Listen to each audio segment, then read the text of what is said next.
चलिए प्रारंभ करते हैं शिव गीता का 17वां अध्याय।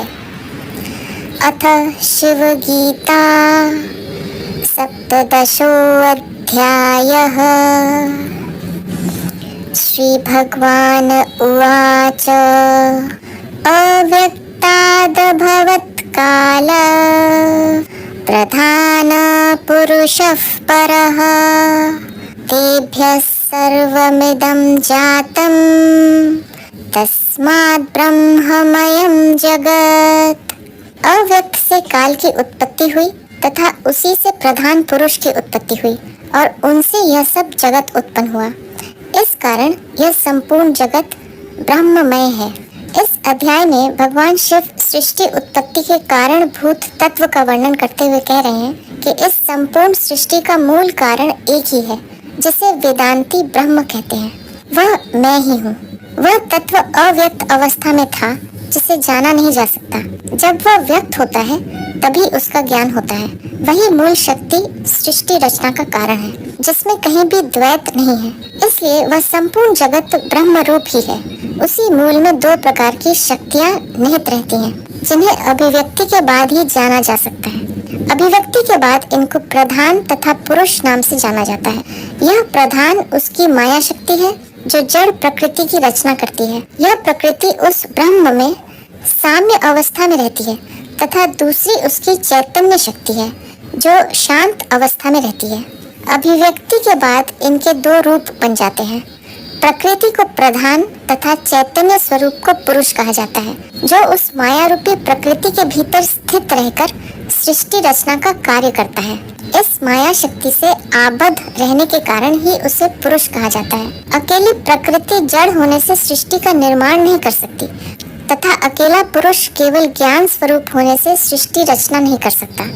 अतः इन दोनों का संयोग ही सृष्टि रचना का कारण बनता है और इन दोनों का संयोग काल के ही सापेक्ष होता है।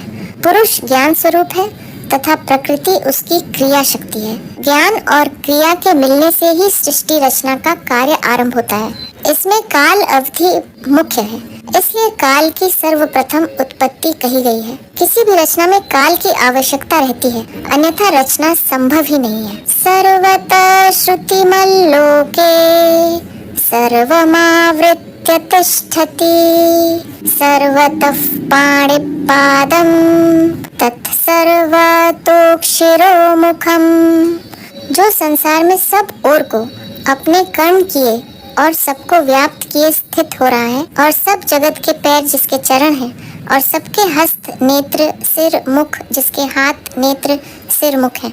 इस सृष्टि में समस्त ज्ञान व क्रिया का कारण उसी ब्रह्म की ये दो ही शक्तियाँ हैं। ज्ञान इंद्रियों द्वारा मनुष्य को जो ज्ञान होता है वह उस ब्रह्म की चेतन शक्ति पुरुष से होता है तथा कर्म इंद्रियों का कार्य उसकी क्रिया शक्ति प्रकृति द्वारा होता है। इसलिए सृष्टि की इन दोनों प्रकार की क्रियाओं का कारण यही ब्रह्म है। उसके बिना न ज्ञानेंद्रियों को ज्ञान होता है और न कर्मेंद्रियां कर्म ही कर सकती हैं। अतः जो कुछ है वह सभी ब्रह्ममय है।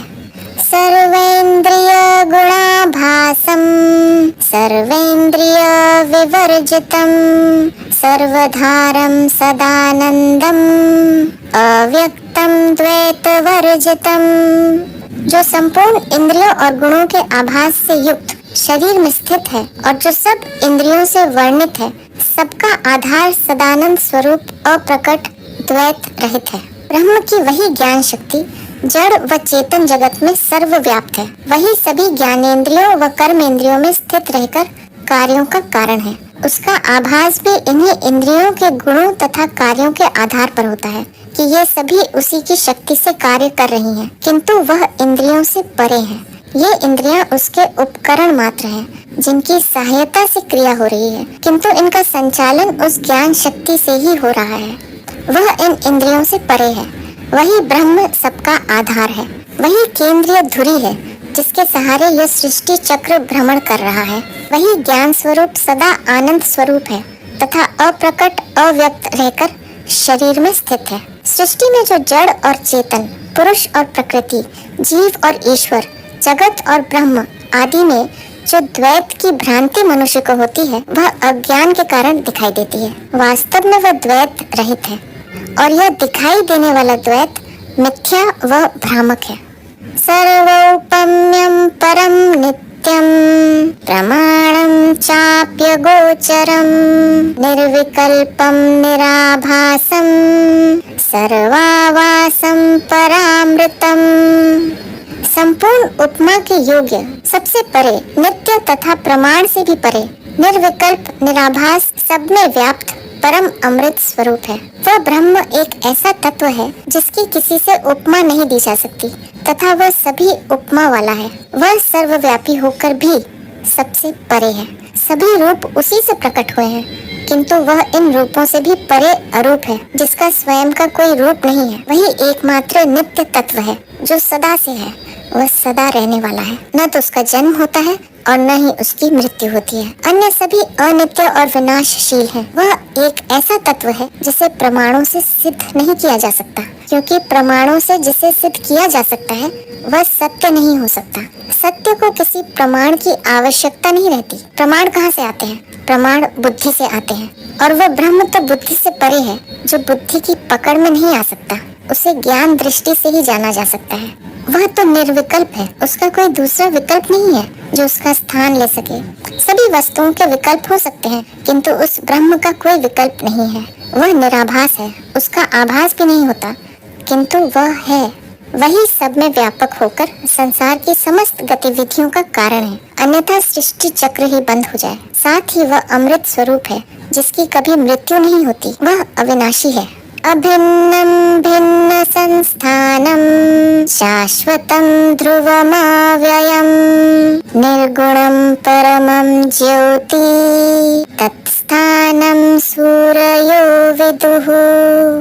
सबसे पृथक और सब में स्थित, निरंतर वर्तमान, निश्चल, अविनाशी, निर्गुण, परम ज्योति स्वरूप, ऐसा उस स्थान को विद्वानों ने वर्णन किया है। ज्ञानियों ने जिस ब्रह्म का वर्णन किया है उसे अज्ञानी जन नहीं जान सकते।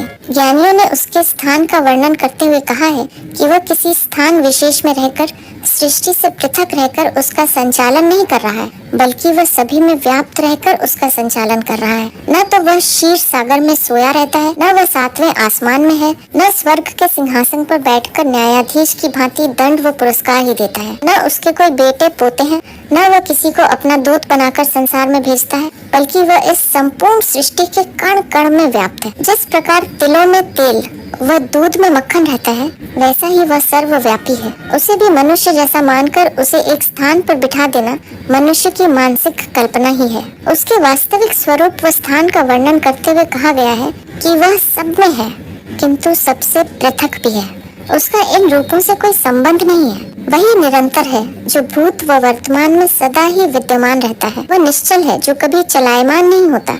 सृष्टि चलती है, उसमें गति है, किंतु वह अपने ही स्थान में स्थित रहता है। वह अविनाशी है। संपूर्ण सृष्टि के नाश होने पर भी उसका नाश नहीं होता। वह निर्गुण अवस्था में रहता है। गुण तो प्रकृति के हैं, चेतन का इन गुणों से कोई संबंध नहीं है। वही परम ज्योति है। संसार की समस्त ज्योतियाँ उसी का प्रकट रूप है। ज्ञानी जनों ने उसका ऐसा वर्णन किया है, अतः वही सर्वमान्य है। इससे भिन्न मानना अज्ञान मात्र है।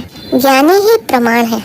सर्वात्मा सर्वभूतानां सबाह्याभ्यन्तरः परः सोऽहं सर्वगतः शान्तो ज्ञानात्मा परमेश्वरः। वह संपूर्ण प्राणियों का आत्मा, बाह्य और आभ्यंतर से परे जिसे कहते हैं, वही मैं सर्वगत शांत स्वरूप ज्ञान आत्मा परमेश्वर हूँ। उस ब्रह्म का वर्णन करते हुए शिव भगवान कहते हैं कि वह ब्रह्म ही संपूर्ण प्राणियों की आत्मा है। वह बाह्य और भीतर के अंतर से परे है, अर्थात उसके लिए यह नहीं कहा जा सकता कि वह बाहर है और शरीर के भीतर नहीं है। न यह कहा जा सकता है कि वह शरीर में ही हो और बाहर नहीं है, क्योंकि वही सर्वत्र है। उसके लिए यह भी नहीं कहा जा सकता कि वह सभी में है, क्योंकि इसमें भी द्वैत आ जाता है। अतः वही सब कुछ है, यह कहना ही उचित है। शिव भगवान कहते हैं कि वही ब्रह्म मैं हूँ। मैं किसी प्रकार से उससे भिन्न नहीं हूँ। अज्ञानवश ही लोग मुझे भिन्न मानते हैं। वह मुझे शरीरधारी कहते हैं। भगवत गीता में भी भगवान कृष्ण ने इसी कारण अपने को ईश्वर व ब्रह्म स्वरूप ही कहा है।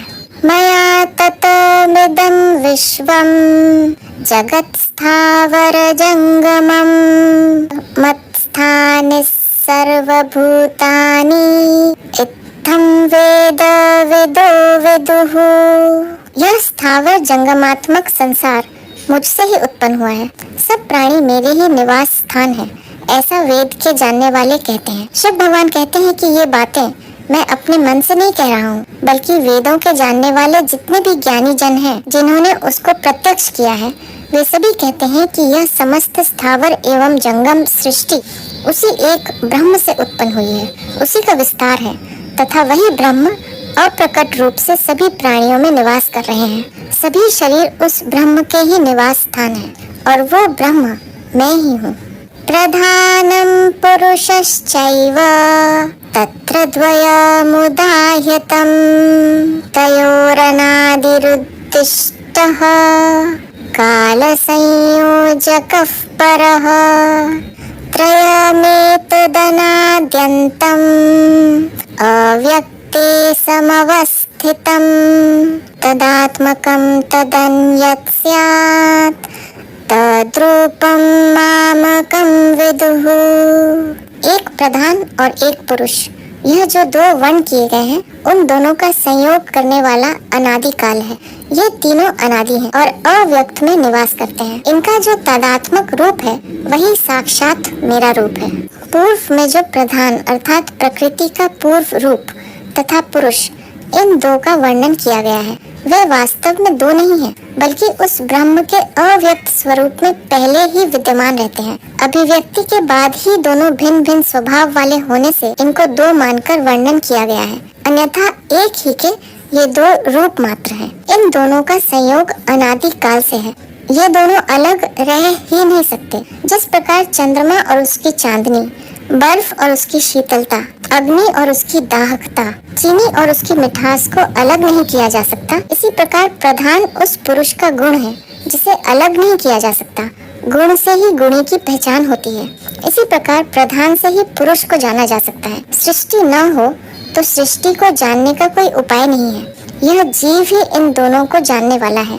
अतः ईश्वर, जीव और जगत मिलकर ही पूर्ण सृष्टि है। इन तीनों में प्रधान व पुरुष का संयोग अनादि काल से है, अतः यह काल भी अनादि है। इन तीनों का जो तदात्मक अर्थात एक रूप है, वह ब्रह्म है, और शिव भगवान कहते हैं कि वही मेरा वास्तविक स्वरूप है। यह भौतिक देह मेरा वास्तविक स्वरूप नहीं है।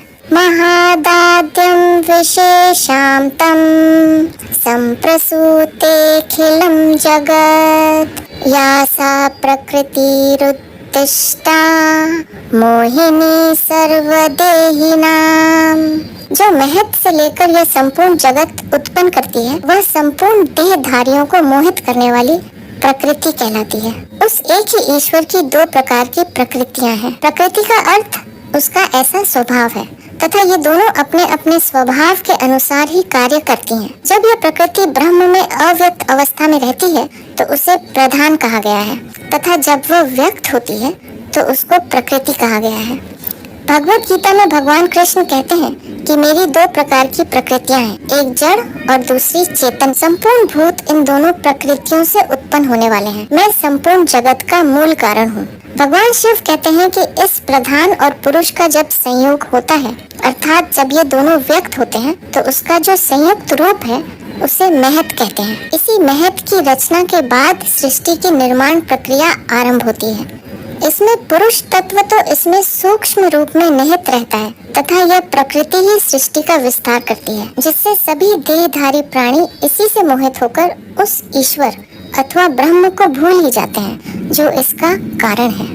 पुरुषः प्रकृतिस्थो वै भुक्ते यः प्राकृतान् गुणान् अहंकार विविक्त तत्वा प्रोचयते पंचविंशकः।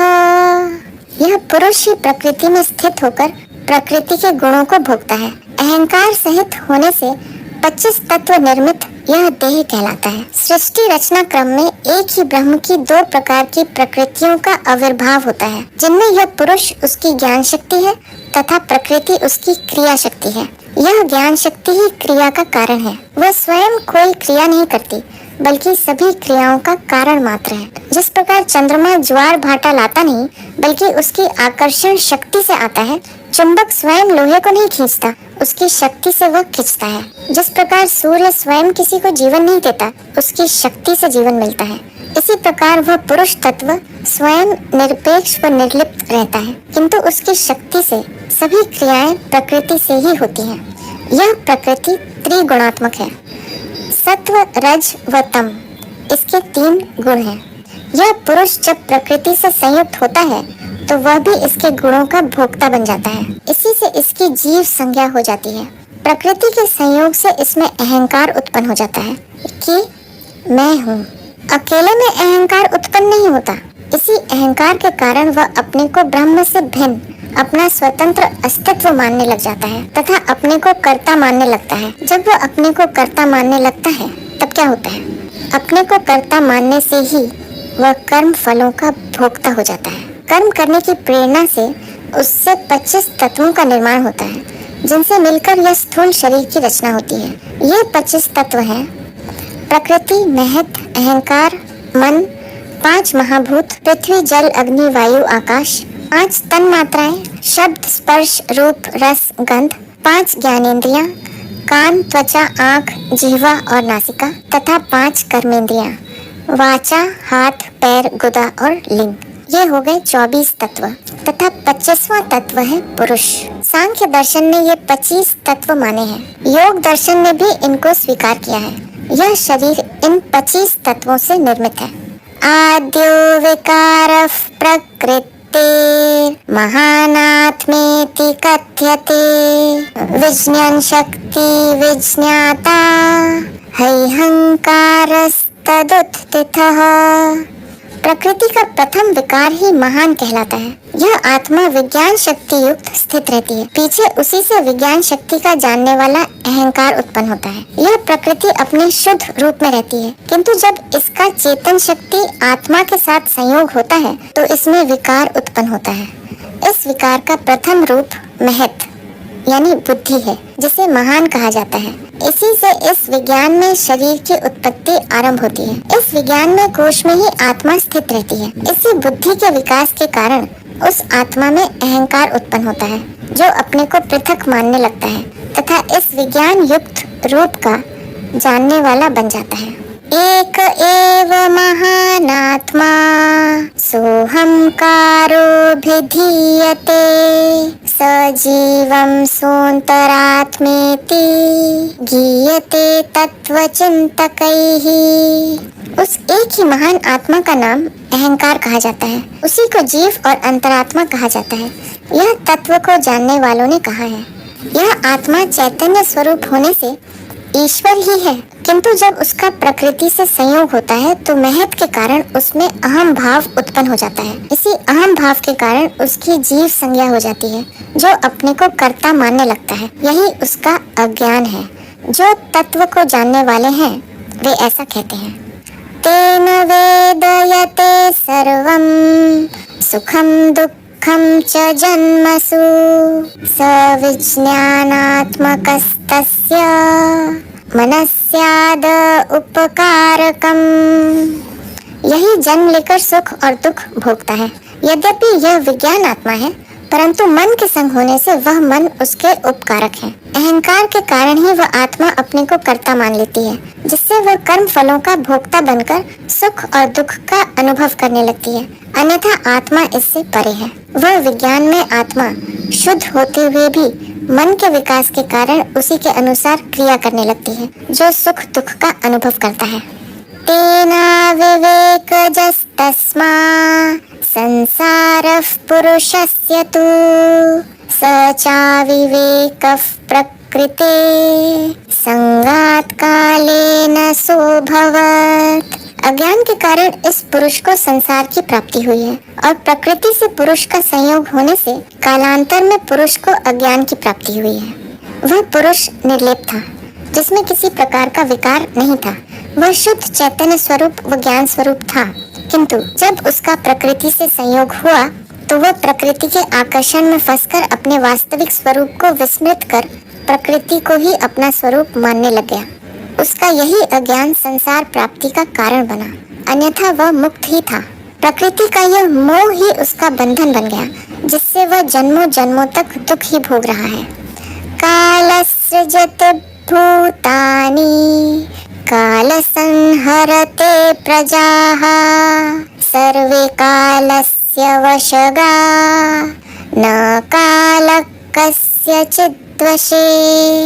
यह काल ही जीवों को उत्पन्न करता है और काल ही संहार करता है। संपूर्ण ही काल के वश में है, परंतु काल किसी के वश में नहीं है। सभी घटनाएं काल के सापेक्ष ही घटती हैं। गति और काल सापेक्ष है। जहाँ गति है वहाँ काल उपस्थित रहता है। यदि सभी स्थिर हो जाए तो काल का कोई स्थान नहीं रह जाता। सृष्टि की उत्पत्ति, विकास व उसके संहार में काल ही मुख्य है। जीवों की उत्पत्ति भी काल के अनुसार होती है। एक क्षण में सब कुछ नहीं हो जाता है। सभी जीवों की आयु का निर्धारण काल द्वारा ही होता है। सभी जीव जंतु, वनस्पति, प्राणी आदि काल के अनुसार ही उत्पन्न होते हैं, बढ़ते हैं व अपनी आयु समाप्त कर फिर अदृश्य हो जाते हैं। अदृश्य से दृश्य व दृश्य से अदृश्य का क्रम काल के अनुसार चलता है। अतः सभी काल के वश में है, किंतु काल किसी के वश में नहीं है। जिस समय जो घटना होनी है वह उसी समय होगी। वह पूर्व में नहीं हो सकती और न उसके बाद की जा सकती है। बच्चा यदि 9 माह में पैदा होता है, जो 9 माह में ही होगा, न उसे पहले पैदा किया जा सकता है, न उसे बाद में गर्भ में रखा जा सकता है। इसी प्रकार सृष्टि की सभी घटनाएं काल के अनुसार ही होती हैं। इसलिए काल के ही सभी अधीन हैं और काल किसी के अधीन नहीं है। मनुष्य की क्षमता नहीं है कि इसमें कोई परिवर्तन ला सके। सोमतरा सर्वमेवेदं नियच्छति सनातनः प्रोचयते भगवान् प्राणस् सर्वज्ञः पुरुषोत्तमः। वही सनातन सबके हृदय में स्थित होकर इन सबको जानता है और वश में रखकर शासन करता है। उसे ही भगवान प्राण स्वरूप सर्वज्ञ पुरुषोत्तम कहते हैं। यह आत्मा ही एकमात्र चेतन है। अन्य सभी जड़ प्रकृति से निर्मित है। इसलिए वह चेतन ही इस जड़ प्रकृति की समस्त गतिविधियों को जानने वाला है। जड़ कभी चेतन को नहीं जान सकता। वह आत्मा ही सनातन है। अन्य सभी विनाशशील हैं और यही आत्मा सबके हृदय में स्थित है। वह चेतन ही सबको अपने वश में रखकर उस पर नियंत्रण करता है। यदि उसका नियंत्रण न हो तो शरीर के सभी अंग अपने मनमाने ढंग से व्यवहार करने लग जाते हैं, जिससे उनमें एक रूपता नहीं रह सकती। उसी को हम ईश्वर, भगवान, पुरुषोत्तम आदि कहते हैं। जड़ कभी किसी पर नियंत्रण नहीं कर सकता। सर्वेन्द्रियेभ्यः परमं मन आहुर्मनीषिणः मनसश्चाप्यहंकार त्वहंकारान् महत्परम्। मनीषी विद्वानों ने इंद्रियों से परे मन को कहा है, मन से परे अहंकार और अहंकार से परे महत है। सूक्ष्म ही स्थूल का कारण है, सूक्ष्म ही स्थूल बनता है। यह शरीर स्थूल है, इंद्रियां भी स्थूल है। इससे परे मन है, जो इन इंद्रियों से परे सूक्ष्म है, जो इंद्रियों का संचालन करता है। मन से भी परे सूक्ष्म अहंकार है, जिसके अधीन रहकर मन कर्म करता है, तथा अहंकार से भी परे महत है, जिससे अहंकार की उत्पत्ति होती है। प्रकृति और पुरुष के संयोग से ही महत की सर्वप्रथम उत्पत्ति होती है, ऐसा ज्ञानी जनों ने कहा है। महतः परम अव्यक्तम् अव्यक्तात् पुरुषः परः पुरुषात् भगवान् प्राण तस्मात् सर्वमिदं जगत्। महत से परे अव्यक्त और अव्यक्त से परे पुरुष है और पुरुष से परे भगवान प्राण स्वरूप है। उससे यह सब जगत हुआ है। इस महत से भी परे वह अव्यक्त प्रकृति है तथा उससे भी परे वह चैतन्य स्वरूप पुरुष है तथा इस पुरुष से भी परे वह सर्वव्यापी भगवान है, जो प्राण स्वरूप है। वही समस्त जीवन का आधार है तथा उन्हीं से इस स्थूल जगत की उत्पत्ति हुई है। अतः वह संपूर्ण जगत उससे भिन्न नहीं है। यह संपूर्ण जगत उसी सूक्ष्म ब्रह्म का स्थूल रूप है। प्राणात् परतरं व्योम व्योमातीतोऽग्निर ईश्वरः सोऽहं सर्वगतः शान्तो मया ततमिदं जगत्। प्राण से परे आकाश और आकाश से परे अग्नि ईश्वर है। अतः मैं सब में व्याप्त शांत स्वरूप हूँ और मुझसे यह सब जगत विस्तृत हुआ है। यह प्राण ही स्थूल है, इससे सूक्ष्म आकाश है तथा आकाश से भी परे जो तेज है वही ईश्वर मैं हूँ जो शांत स्वरूप है। अतः यह जगत मेरा ही विस्तार है, मुझसे भिन्न कुछ भी नहीं है। नातिं मत्तः परं भूतं मां विज्ञाय विमुच्यते नित्यं हि नास्ति जगति भूतस्थावर जंगमम।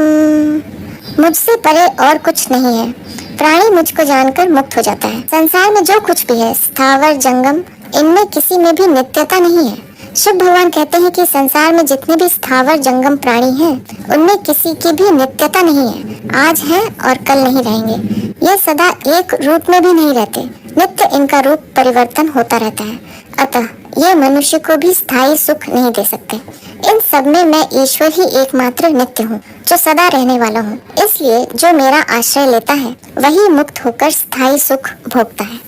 ऋते मामेकम अव्यक्तम व्योमरूपम महेश्वरम सोहम सृजामि सकलम संहारम्याखिलम जगत। केवल एक मैं ही व्योम रूप महेश्वर हूँ, अतः मैं ही सब जगत को उत्पन्न करके संहार करता हूँ। जिसका जन्म हुआ है एक निश्चित काल अवधि के बाद उसकी मृत्यु अवश्य होगी। जो उत्पन्न हुआ है उसका विनाश अवश्य होगा। संसार इसी का नाम है और साथ ही जिसकी मृत्यु हुई है उसका फिर जन्म भी निश्चित है। जिसका विनाश हुआ है उसका निर्माण भी निश्चित है। नष्ट कुछ भी नहीं होता, रूप परिवर्तन होता रहता है। यही सृष्टि चक्र है। जल से वाष्प बनती है, वाष्प से फिर जल बन जाता है। न जल नष्ट होता है और न भाप नष्ट होती है, रूप मात्र बदलता है। सूक्ष्म से स्थूल व स्थूल से सूक्ष्म में परिवर्तन होता रहता है। ये सारी क्रियाएं ईश्वर के नियमों के अनुसार होती रहती हैं। इसी से जगत में उत्पत्ति व संहार होता रहता है। इसी से जगत का विस्तार होता है। मयि माया मयि देव कालेन सह संगतः मत्सन्निधावेश कालः करोति सकलम जगत। माया स्वरूप मुझ में काल की संगति होकर मेरी स्थिति से ही काल संपूर्ण जगत के उत्पन्न करने में समर्थ हुआ है। संपूर्ण प्राणियों की आयु की संख्या करने से ही इसका नाम काल हुआ है। यह जगत समय और स्थान से आबद्ध है। समय भी गति के सापेक्ष है। गति से ही काल की गणना होती है। पृथ्वी पर काल गणना का आधार पृथ्वी, चंद्रमा व सूर्य की गतियां ही हैं। यदि ये गतियां न हो तो काल की गणना ही नहीं हो सकती। यदि गति तीव्र हो तो काल छोटा हो जाता है तथा गति मंद हो तो काल बड़ा हो जाता है। इस जगत में सभी की कालावधि निश्चित है। वृक्ष पर समय पर ही फल लगते हैं, वर्षा भी समय पर होती है, बाल्यावस्था, जवानी, वृद्धावस्था समय पर ही आती है। सृष्टि में सभी का काल निर्धारित है, इसलिए काल का ही सर्वाधिक महत्व है। ईश्वर के साथ यदि काल की संगति न हो तो जगत की रचना ही असंभव थी, क्योंकि ईश्वर तो एक स्थिर तत्व है जिसका विस्तार काल के अनुसार ही होता है। प्राणियों की आयु भी इसी काल के अनुसार निर्धारित होती है कि मनुष्य की आयु 100 वर्ष है। इस प्रकार प्रत्येक वस्तु की आयु का निर्धारण होता है। अतः काल की महिमा सर्वविदित है।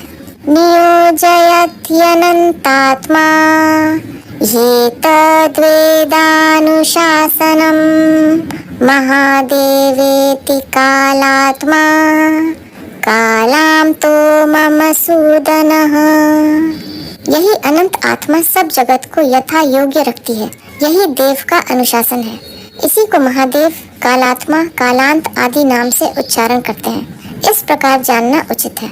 इस संपूर्ण जगत में एक अनुशासन है, एक क्रमबद्धता है, एक नियम है, जिससे इसमें एक सुसामंजस्य है। कहीं भी इसमें कुछ भी नियम विरुद्ध नहीं है।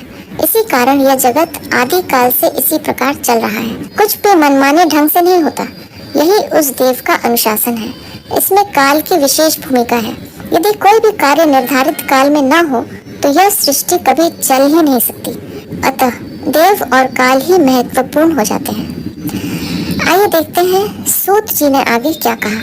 सूत उवाच वक्षे समाहिता यूयं शृणुध्वं ब्रह्मवादिनः महात्म्यं देवदेवस्य येन सर्वं प्रवर्तते। सूत जी ऋषियों से बोले, हे ब्रह्मवादी ऋषियों, तुम सावधान होकर सुनो। हम उन देव आदि पुरुष का महात्म्य कहते हैं जिनसे यह संपूर्ण जगत प्रवृत्त हुआ। सूत जी उन ऋषियों से कहने लगे कि अब मैं तुम्हें उन देव आदि पुरुष महादेव का महात्म्य बताता हूँ जिससे यह संपूर्ण जगत चेष्टा कर रहा है। श्री भगवान उवाच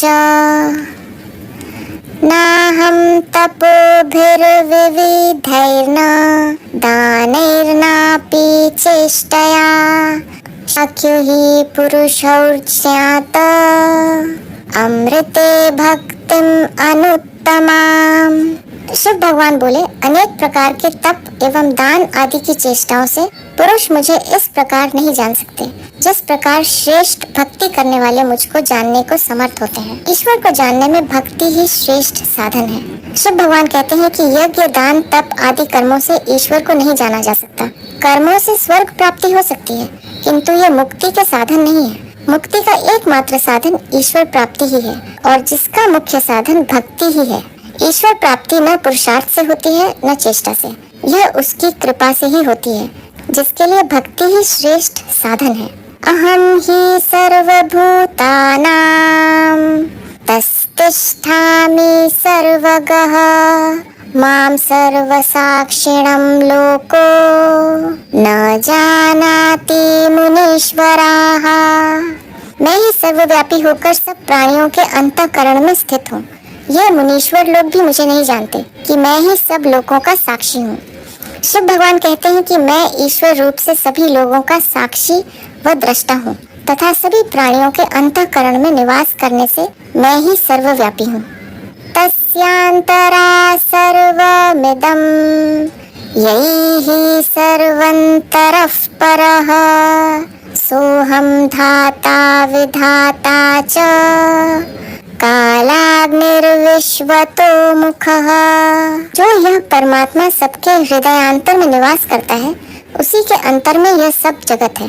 वही धाता विधाता कालाग्नि सर्वव्यापक परमात्मा मैं हूँ। ईश्वर के रहस्य को जान लेना व उसे सही रूप से समझ पाना अति कठिन है। इस जगत के भीतर ईश्वर है अथवा ईश्वर के भीतर जगत है, इसका समाधान पाना कठिन है। जैसे मुर्गी के भीतर अंडा है अथवा अंडे के भीतर मुर्गी है, अथवा पहले मुर्गी हुई या अंडा, इसे जान लेना ही ईश्वर को जान लेना है। जैसे कहते हैं वह सर्वव्यापी है, वह कण कण में व्याप्त है, तो कण और ईश्वर की दो सत्ताएं ज्ञात होती हैं, जबकि वेदांत ईश्वर की ही सत्ता मानता है, कण की नहीं। तो यह कण कहाँ से आया? इसका समाधान इस श्लोक में मिलता है कि ईश्वर सबके हृदय में निवास करते हैं तथा यह समस्त जगत उसी के भीतर विद्यमान है जो प्रकट होता है, नया नहीं बनता। जिस प्रकार वट के बीज में पूरा वृक्ष सूक्ष्म रूप से विद्यमान रहता है जो वृक्ष का रूप लेता है, इसी प्रकार यह संपूर्ण जगत ईश्वर में सूक्ष्म रूप से विद्यमान रहता है जो अभिव्यक्त होकर जगत का रूप लेता है, नया नहीं बनता। जिस प्रकार पुरुष के शुक्राणु में पूरा शरीर विद्यमान रहता है जो विकसित होकर मनुष्य का रूप लेता है, बाहर से किसी अंग को ग्रहण नहीं करता, इसी प्रकार यह जगत ईश्वर के भीतर विद्यमान रहता है। शिव भगवान कहते हैं कि वह ईश्वर मैं ही हूँ। न मां पश्यन्ति मुनयः सर्वे तीव्रदिवौकसः ब्रह्माद्या मनवः शक्रा ये चान्ये प्रथितौजसः। मुझको मुनि और सब देवता भी नहीं जानते हैं तथा ब्रह्म इंद्र मनु और भी विख्यात पराक्रमी मेरे रूप को यथार्थ जानने में समर्थ नहीं होते। शिव भगवान कहते हैं कि मेरे वास्तविक स्वरूप को किसी ने भी नहीं जाना है। ये देवता इंद्र मनु आदि बाद में मेरे से ही उत्पन्न हुए हैं, इसलिए ये मुझे नहीं जानते। जो पराक्रमी व पुरुषार्थी हैं वे अपने पुरुषार्थ के बल पर मुझे नहीं जान सकते। मैं जिस पर अपनी कृपा करता हूँ उसी के सामने प्रत्यक्ष होता हूँ। मन और बुद्धि से मैं नहीं जाना जा सकता। कृणन्ति सततं वेदा मामेकं परमेश्वरं यजन्ति विविधैर्यज्ञैः ब्राह्मणा वैदिकैर्मखैः। मुझे एक परमेश्वर की सदा वेद स्तुति करते रहते हैं और ब्राह्मण आदि अनेक प्रकार के छोटे बड़े यज्ञों द्वारा यजन करते रहते हैं। शिव भगवान कहते हैं कि मैं ही परमेश्वर हूँ। इसकी वेद भी स्तुति करते हैं तथा ब्राह्मण आदि यज्ञों द्वारा मेरा ही पूजन करते रहते हैं। सर्वलोका नमस्यन्ति ब्रह्मालोक पितामह ध्यायन्ति योगिनो देवं भूताधिपतिमीश्वरम्। पितामह ब्रह्मा सहित संपूर्ण लोक नमस्कार करते हैं और योगी जन संपूर्ण भूतों के अधिपति भगवान का ध्यान करते हैं। यद्यपि सृष्टिकर्ता ब्रह्मा है, किंतु वे भी उस ईश्वर का ध्यान करते हैं। साथ ही योगी जन भी इस ईश्वर का ही ध्यान करते हैं जो सभी भूतों के अधिपति हैं। शिव भगवान कहते हैं कि वह ईश्वर मैं ही हूँ। अहम ही सर्वः विशाम भोक्ता चैव फलप्रदः अहम सर्वतनुर्भूत्वा सर्वात्मा सर्वसंस्थितः। मैं ही संपूर्ण हव्यों का भोक्ता और फल देने वाला हूँ। मैं ही सबका शरीर रूप होकर सबकी आत्मा सब में स्थित हूँ। जो मेरे भक्त यज्ञ में आहुति देते हैं उनका भोग मैं ईश्वर ही करता हूँ तथा उनको मनोवांछित फल भी मैं ही देता हूँ। सृष्टि में जितने भी शरीर हैं वे सभी मेरे ही रूप हैं तथा उन शरीरों में मैं ही आत्मा रूप में निवास करता हूँ, अर्थात मेरे से भिन्न इस जगत में कुछ भी नहीं है।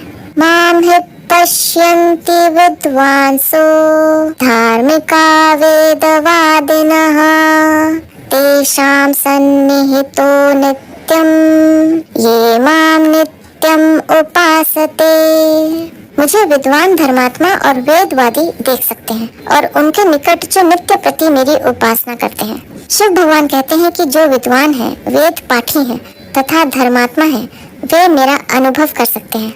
जो केवल सांसारिक भोगों में ही रुचि लेते हैं उन्हें मेरा ज्ञान नहीं हो सकता तथा जो ऐसे विद्वानों धर्मात्माओं के निकट बैठकर नित्य मेरी उपासना करते हैं वे भी मुझे अनुभव कर सकते हैं। ब्राह्मणा क्षत्रिया वैश्या धार्मिका माम उपासते तेषां ददामि तत्स्थानम् आनंदम परमं पदम। ब्राह्मण क्षत्रिय वैश्य धार्मिक जो भी मेरी उपासना करते हैं उनको मैं परम आनंद परम पद स्वरूप अपने स्थान को देता हूँ। शिव भगवान कहते हैं कि जो कोई भी धर्मात्मा है, धर्म के मार्ग पर चलने वाले हैं, वे ब्राह्मण क्षत्रिय वैश्य आदि कोई भी हो, वे मुझ ईश्वर के स्थान पर परम पद को प्राप्त हो जाते हैं जहाँ से वह पुनः संसार में लौटकर नहीं आते। वह अक्षय सुख को प्राप्त करते हैं जो परम आनंद का स्थान है। अन्ये पिये स्वधर्मस्था शूद्राद्यानि च जातयः भक्तिं मतः प्रमुच्यन्ते कालेनापि हि संगताः। और जो शूद्र आदि नीच जाति अपने धर्म में स्थित हैं और वे मेरी भक्ति करते हैं, वे यद्यपि काल से मिले हुए हैं तथापि मेरी कृपा दृष्टि से मुक्त हो जाते हैं। इस जीव चेतना का विकास काल के अनुसार होता है जिसमें लंबा समय लगता है। धर्म व आध्यात्म ज्ञान में प्रवृत्ति कई जन्मों में किए गए सुकर्म के संस्कारों से ही होती है जिसमें कई जन्म लेने पड़ते हैं। ऐसे ही सुसंस्कारित व्यक्ति ही ब्राह्मण क्षत्रिय वैश्य आदि उच्च कुल में जन्म लेते हैं जिनमें ईश्वर के प्रति भक्ति स्वाभाविक रूप से होती है, किंतु जिनके पूर्व जन्मों के संस्कार ही नहीं है वे केवल अपने पेट व प्रजनन की चिंता में अपना जीवन बिता देते हैं। शिव भगवान कहते हैं कि ऐसे व्यक्ति भी यदि मेरी भक्ति करते हैं तो उन पर भी कृपा करके मैं उनको मुक्त कर देता हूँ। न मद्भक्ता विनश्यन्ति मद्भक्त्या वीतकल्मषाः आदावे तत्प्रतिज्ञातं न मे भक्तः प्रणश्यति। मेरे भक्त पाप रहित हो जाते हैं, उनका कभी नाश नहीं होता। प्रथम तो यही मेरी प्रतिज्ञा है कि मेरे भक्तों का कभी नाश नहीं होता। ईश्वर की भक्ति करने वाले का कभी नाश नहीं होता।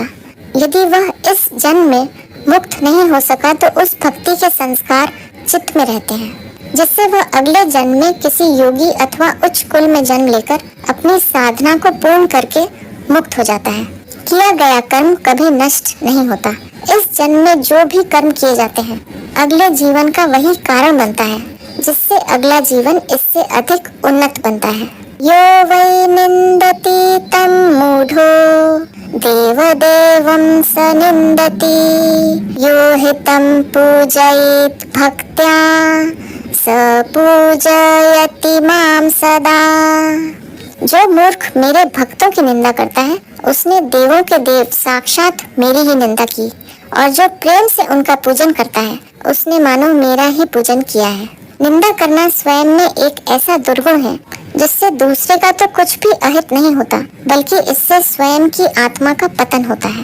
उच्च विचार व सकारात्मक सोच मनुष्य को ऊंचा उठाती है, वह नकारात्मक सोच स्वयं के पतन की कारण बनती है। किसी ज्ञानी, संत, महात्मा, विद्वान आदि की निंदा करने वाला स्वयं पतित ही होता है।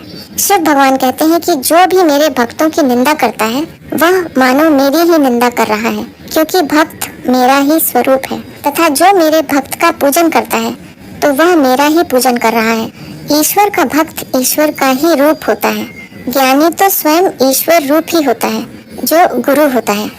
शिवस्य परिपूर्णस्य किं नाम क्रियते शुभम, यत्कृतं शिवभक्ताय तत्कृतं स्यात् शिवे मयि।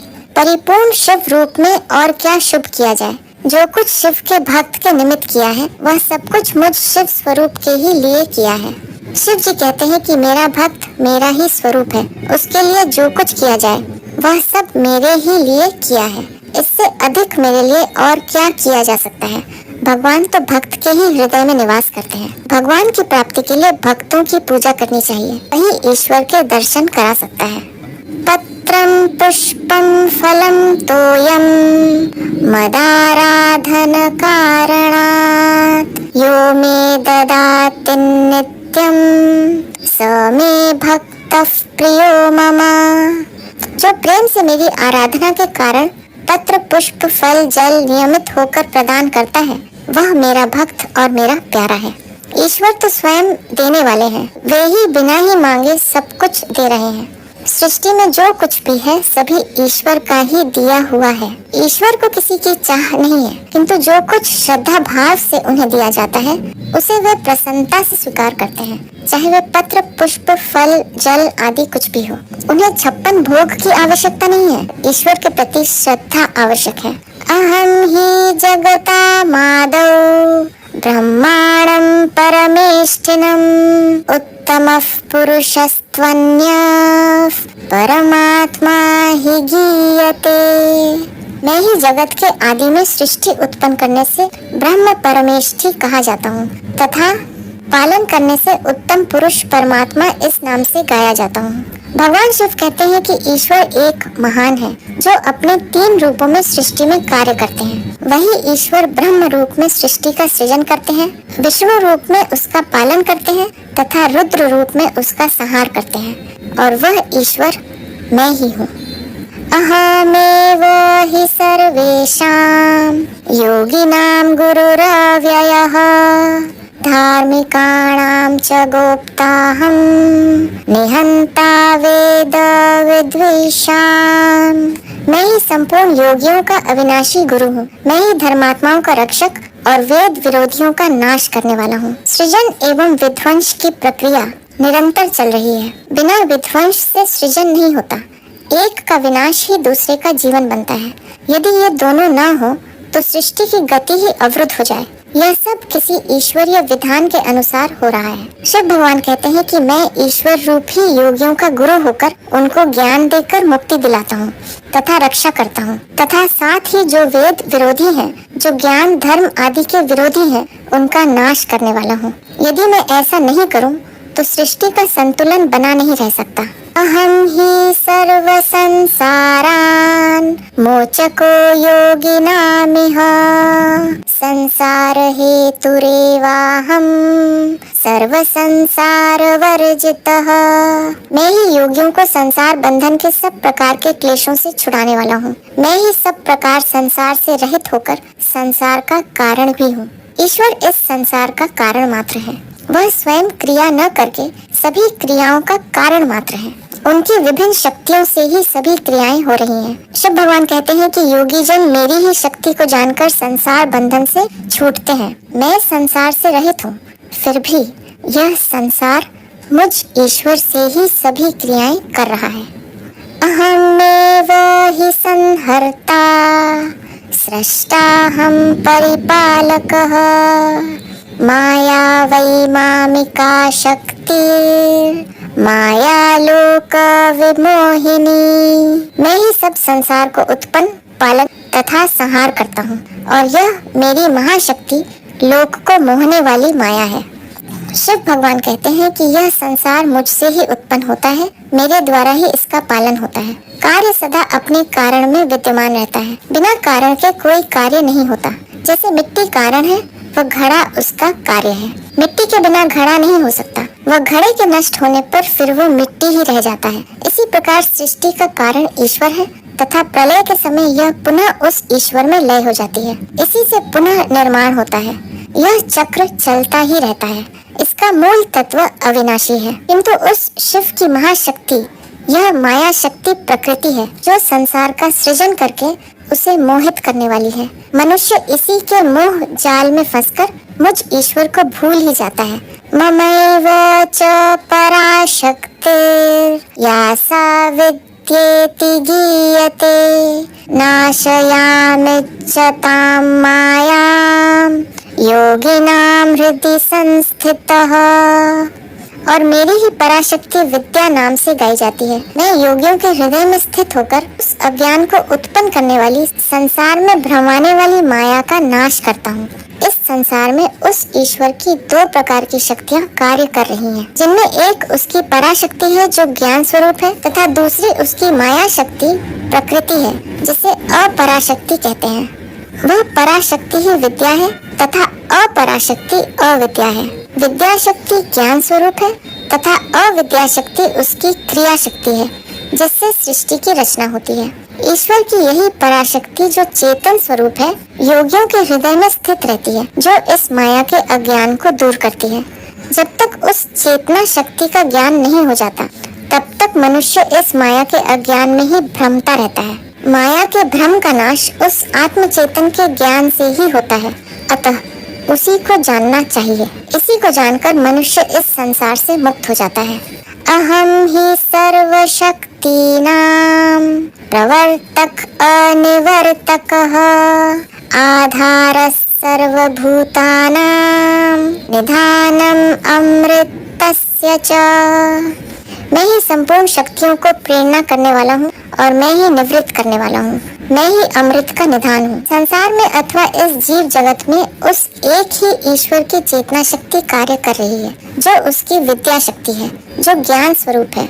ईश्वर स्वयं कार्य नहीं कर रहे हैं, किंतु वह उसकी प्रेरणा का स्रोत है। ईश्वर की शक्ति होने से वह ईश्वर के नियम के अनुसार ही कार्य करती है।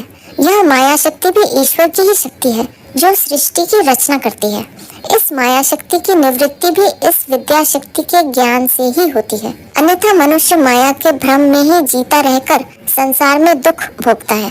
शिव भगवान कहते हैं कि इन दोनों से परे मैं ही अमृत स्वरूप हूँ। अहमेव जगत सर्वं मय्येव सकलं जगत् मत्त उत्पद्यते विश्वं मय्येव च विलीयते। मैं ही संपूर्ण जगत हूँ और मुझ में ही संपूर्ण जगत है। यह सब जगत मुझसे ही उत्पन्न होकर मुझ में ही लय हो जाता है। शिव भगवान कहते हैं कि इस जगत का मैंने इससे अलग रहकर निर्माण नहीं किया, बल्कि इस जगत का मैं ही एकमात्र मूल कारण हूँ। मेरे से भिन्न दूसरा कोई था ही नहीं जो इस जगत का निर्माण करे। यह जड़ दिखाई देने वाली प्रकृति तथा चेतन नाम वाली प्रकृति दोनों ही मुझ एक ईश्वर के दो रूप मात्र हैं, जो मुझसे भिन्न नहीं है। इसलिए मैं ही जगत हूँ तथा यह जगत मुझ में है। यदि यह जगत मुझ में न होता तो आता कहाँ से? जो वस्तु जिससे उत्पन्न होती है उसी में पुनः लय हो जाती है। जैसे भाप से पानी बनता है तो वह पुनः भाप में लय हो जाता है, इसी प्रकार यह जगत पुनः मुझ ईश्वर में लय हो जाता है। मेरा किसी में लय नहीं होता। अहम ही भगवानीश स्वयं ज्योति सनातनः परमात्मा आत्मा परम ब्रह्म मत्तो यन्यत्र विद्यते। मैं ही भगवान ईश्वर स्वयं ज्योति सनातन हूँ। मैं ही परमात्मा पर ब्रह्म हूँ।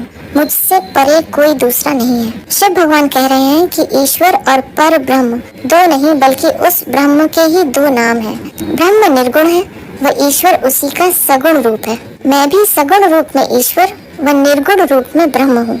मैं ही स्वयं ज्योति स्वरूप हूँ। मेरे से दूसरा कोई था ही नहीं जिससे मेरी किसी से उत्पत्ति नहीं हुई। पर ब्रह्म रूप में मैं ही प्रथम व सब कुछ था।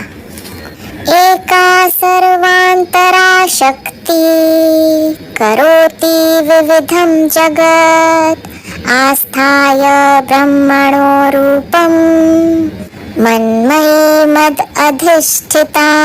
यह एक शक्ति अनेक प्रकार के जगत की रचना करती है। यही मेरी शक्ति मुझ ब्रह्म स्वरूप में स्थित है। उस एक ही ब्रह्म में जड़ व चेतन नाम वाली दो शक्तियाँ अव्यक्त अवस्था में रहती हैं।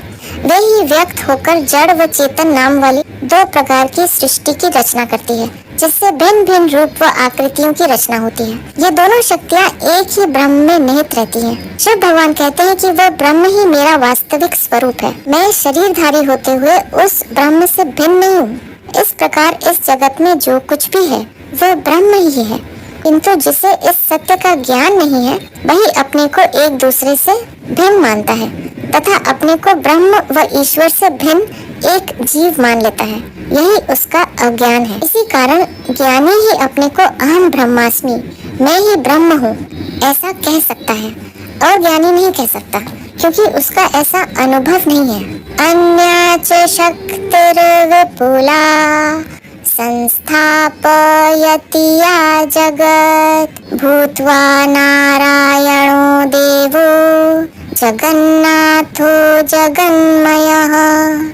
दूसरी शक्ति नारायण देव जगन्नाथ विष्णु स्वरूप होकर इस संपूर्ण जगत को स्थापित करती है। पूर्व में बताया गया है कि उसी एक ब्रह्म में जड़ व चेतन नाम वाली दो शक्तियाँ अव्यक्त रूप में विद्यमान रहती हैं। अव्यक्त होने से इनके भेद का ज्ञान नहीं होता, किंतु जब यह व्यक्त होती हैं तो उसका स्वरूप ईश्वर हो जाता है, जो इन दोनों शक्तियों से संपन्न होता है। वह इस माया रूपी प्रकृति से आवृत रहता है, जिससे उसकी ईश्वर संज्ञा हो जाती है। वही ईश्वर अपने माया रूपी जड़ प्रकृति से भूत सृष्टि की रचना करता है तथा दूसरी उसकी जो चैतन्य शक्ति है वही नारायण रूप होकर जगन्नाथ व विष्णु स्वरूप में इस जगत को धारण करती है। सृष्टि का धारण पोषण इस चैतन्य शक्ति से ही होता है। जड़ प्रकृति किसी का धारण पोषण नहीं कर सकती। तृतीया महती शक्ति निहति संकलम जगत तामसी में समाख्याता कालाख्या रौद्र रूपिणी। तीसरी महती शक्ति है जो संपूर्ण जगत का संहार करती है। उस शक्ति का नाम तामसी है तथा उसका रौद्र रूप है, काल नाम है। उस एक ही ब्रह्म में दो प्रकार की शक्तियाँ निहित रहती हैं। ब्रह्म इन दोनों का समुच्चय है। अभिव्यक्ति के बाद ये जड़ व चेतन रूप में प्रकट होती है, जिनके संयोग से सृष्टि की रचना होती है। किंतु इसमें एक तीसरी शक्ति भी कार्य करती है, जिसे तामसी कहते हैं। यह रौद्र रूप होती है जो सृष्टि का संहार करती है। इसी को काल भी कहते हैं। यही शक्ति सृष्टि का संतुलन बनाती है। निर्माण एवं विध्वंस दोनों ही सृष्टि का आवश्यक अंग है। यदि विध्वंस न हो तो नए निर्माण की संभावना ही समाप्त हो जाती है, वह सृष्टि का क्रम ही बंद हो जाए। यह भी ईश्वरीय योजना ही है। ध्यानेन मां प्रपश्यन्ति केचित् ज्ञानेन चापरे अपरे भक्ति योगेन कर्म योगेन चापरे। कोई मुझे ज्ञान से देखते हैं, कोई ध्यान से, कोई भक्ति योग और कोई कर्म योग से मेरा यजन करते हैं। ईश्वर को जानने की अनेक विधियां हैं। जिसकी जिसमें जैसी श्रद्धा हो वह उसी विधि से उसे देख सकता है। ये साधन ज्ञान, कर्म, ध्यान, भक्ति आदि कुछ भी हो सकते हैं। कर्म में यज्ञ, दान, तप आदि माने जाते हैं। यदि ये कामना रहित होकर ईश्वर के निमित्त किए जाते हैं तो ये भी ईश्वर प्राप्ति के साधन बन जाते हैं। सर्वशामेव भक्तानां इष्टः प्रियतरो मम यो हि ज्ञानेन मां नित्यम् आराधयते साध्यति नान्यथा। परंतु इन सब भक्तों में वह मुझे सबसे अधिक प्रिय है जो नित्य ज्ञान से मेरी आराधना करता है।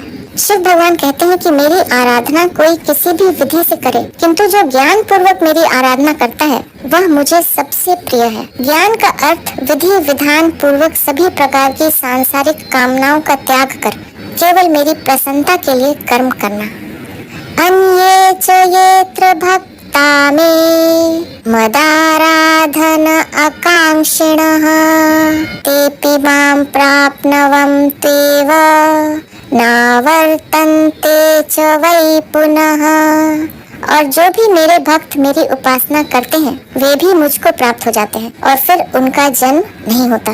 ईश्वर प्राप्ति के लिए जो भी कर्म ध्यान उपासना सेवा पूजा योग साधना भक्ति आदि की जाती है वह भी चित्त में विद्यमान रहती है, जो मनुष्य को जन्म मृत्यु से छुटकारा दिला देती है। कोई भी कर्म नष्ट नहीं होता। निष्काम भाव से किए गए सभी कर्म मुक्ति का साधन बन जाते हैं। मया ततमिदं कृत्स्नं प्रधान पुरुषात्मकं मय्येव संस्थितं सर्वं मया संप्रेर्यते जगत्। मैंने ही संपूर्ण प्रधान और पुरुषात्मक जगत उत्पन्न किया है। मुझ में ही यह संपूर्ण जगत स्थित है और मुझसे ही प्रेरित होता है। इस सृष्टि रचना में दो ही मुख्य तत्व हैं, जिनमें एक यह प्रधान तत्व है जिससे जड़ सृष्टि की रचना होती है। पृथ्वी जल अग्नि वायु आकाश इसके रूप है, तथा दूसरा तत्व चेतन है जो पुरुष कहा जाता है। वही पुरुष प्रधान में स्थित रहकर सृष्टि रचना करता है, अलग कहीं स्वर्ग में बैठकर सृष्टि रचना नहीं करता। शिव भगवान कहते हैं कि ये प्रधान और पुरुष दोनों मुझ ईश्वर की ही दो शक्तियां हैं, जिससे ये दोनों मेरे ही अनुशासन और नियंत्रण में रहकर कार्य करती हैं, जिससे इस सृष्टि में एक सुसामंजस्य है।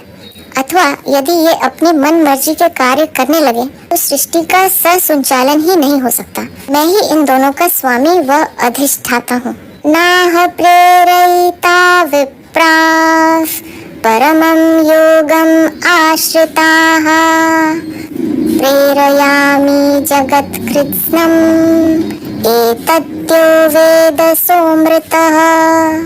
मैं इसका प्रेरक नहीं हूँ, ऐसा विद्वान जानते हैं। शिव भगवान कहते हैं कि मैं ईश्वर स्वरूप हूँ तथा मैं किसी को प्रेरणा नहीं देता, न मैं उपदेश देता हूँ न कोई आदेश देता हूँ। मैं तो निर्लिप्त और निरपेक्ष रहता हूँ, किंतु मेरी चेतन शक्ति ही यह सब कार्य कर रही है। यह प्रकृति से संयुक्त होकर सभी क्रिया करती है। प्रकृति से संयुक्त होने से ही मुझे ईश्वर कहते हैं, अन्यथा मैं ब्रह्म ही हूँ। शिव भगवान कहते हैं कि मैं ब्रह्म स्वरूप में किसी का प्रेरक नहीं हूँ, न ईश्वर रूप में, बल्कि मेरी चेतन शक्ति के कारण ही सभी क्रियाएं हो रही हैं, जो क्रिया का कारण मात्र है। जो योगी जन मेरे इस स्वरूप को जान लेते हैं कि सभी क्रियाएं प्रकृति से ही हो रही हैं तथा मैं उनका कारण मात्र हूँ, वे योगी प्रकृति के बंधन से मुक्त हो जाते हैं। जो यह मान लेते हैं कि सभी ईश्वर कर रहा है वे भूल में है। वास्तव में ईश्वर व ब्रह्म स्वयं क्रिया नहीं करता, उसकी इन दोनों शक्तियों से ही सभी क्रियाएं हो रही हैं। पश्याम्यशेषमेवदं वर्तमानं स्वभावतः करोति कालो भगवान महायोगेश्वर स्वयं। मैं इस संसार को जो स्वभाव से वर्तमान है सब ओर से देखता हूँ, परंतु महायोगेश्वर भगवान काल यह सब कुछ स्वयं करते हैं। ईश्वर व ब्रह्म स्वयं कोई क्रिया नहीं करते, बल्कि उनकी विभिन्न प्रकार की शक्तियों से सभी क्रियाएं होती रहती हैं। ईश्वर इन सब क्रियाओं का दृष्टा मात्र है। यह सारा जगत जड़ व चेतन शक्ति के स्वभाव के अनुसार ही गतिशील है। संसार की सभी गतियां काल के सापेक्ष ही होती हैं और यह काल भी ईश्वर की ही शक्ति है। सभी कुछ एक क्षण में घटित नहीं हो जाता। सभी घटनाओं की कालावधि निश्चित है, उसी के अनुसार सभी घटनाएं घटित हो रही हैं। यही काल का महत्व है। योगात् सम्प्रोच्यते योगी मया शास्त्रेऽपि सुरेभिः योगेश्वरोऽसौ भगवान महादेवो महान प्रभुः। पंडित जन मेरे शास्त्र के अनुष्ठान करने वालों को योगी कहते हैं और यह भगवान महादेव महाप्रभु योगेश्वर कहलाते हैं। भगवान शिव ही योग प्रणेता है। योग शास्त्र उन्हीं की देन है। वे ही महायोगी तथा योगेश्वर भगवान देवों के भी महादेव हैं तथा उनके शास्त्रों का अनुष्ठान करके जो योग की सिद्धि प्राप्त करना चाहते हैं उनको पंडित जन योगी कहते हैं। महत्वात् सर्वसत्त्वानां परत्वात् परमेष्टिनः प्रोच्यते भगवान ब्रह्मा महादेवो महेश्वरः। यह भगवान महादेव महेश्वर को संपूर्ण प्राणियों से अधिक होने से और परे से परे होने से परमेष्ठी ब्रह्मा कहा जाता है। भगवान महादेव ही महेश्वर हैं। वे कोई सांसारिक प्राणी नहीं है बल्कि उनसे श्रेष्ठ है। वे ही शिव रूप हैं। वे परे से भी परे स्वयं ईश्वर हैं। उन्हीं को परमेष्ठी ब्रह्मा भी कहा जाता है जो सृष्टि की रचना करने वाले हैं। यो मामेवं विजानाति महायोगेश्वरेश्वरं सो विकल्पेन योगेन युज्यते नात्र संशयः। जो इस प्रकार मुझको महायोगियों के ईश्वर जानता है वह विकल्प रहित योग को प्राप्त होता है, इसमें कोई संदेह नहीं है। पूर्व में मुक्ति के 5 प्रकार बताए गए हैं: सालोक्य, समीप्य, सारूप्य, सायुज्य तथा सार्ष्टी। यह सविकल्प अवस्था है। जीव को ईश्वरत्व की वैसी अनुभूति तो हो जाती है किंतु जीव भाव बना रहने से दोनों में भेद बना रहता है। निर्विकल्प अवस्था में वह जीव उस ब्रह्म में इस प्रकार लय हो जाता है जैसे सागर में बूंद। फिर कोई विकल्प रहता ही नहीं। यही मोक्ष की अवस्था है जिसमें उसका जीव भाव ही समाप्त हो जाता है। भगवान शिव कहते हैं कि जो मुझे शरीरधारी महादेव न मानकर ब्रह्म रूप में ही मानते हैं वे ही इस निर्विकल्प अवस्था को प्राप्त हो सकते हैं, इसमें कोई संदेह नहीं है। अहं प्रेरयिता देव परमानंदम आश्रितः नित्यामि योगी सततं यस्तं वेद स वेदवित्। मैं ही परमानंद स्वरूप में स्थित रहकर सबका प्रेरक देव हूँ। मैं ही वह महायोगी हूँ जो सब में नृत्य करता हूँ। जो इस बात को जानता है वही वेद को जानने वाला है। ज्ञान तो एक ही है कि इस संपूर्ण सृष्टि के कारण तत्व ब्रह्म को तथा उससे रचित इस सृष्टि की क्रिया प्रणाली को जान लेना। शिव भगवान कहते हैं कि मैं ही ब्रह्म स्वरूप हूँ, मैं ही ईश्वर हूँ जो सदा परम आनंद में स्थित हूँ तथा मेरी विभिन्न शक्तियाँ चेतन रूप में सबकी प्रेरक शक्ति हैं। इसलिए मैं ही सभी में नृत्य करता हूँ। संपूर्ण सृष्टि मेरी ही शक्तियों का खेल व लीला है, नृत्य है। जो इसे जान लेता है वही वेदों को जानने वाला ज्ञानी है। अथ शिव गीता सप्तदशोऽध्यायः समाप्तः। तो यह था शिव गीता का 17वां अध्याय।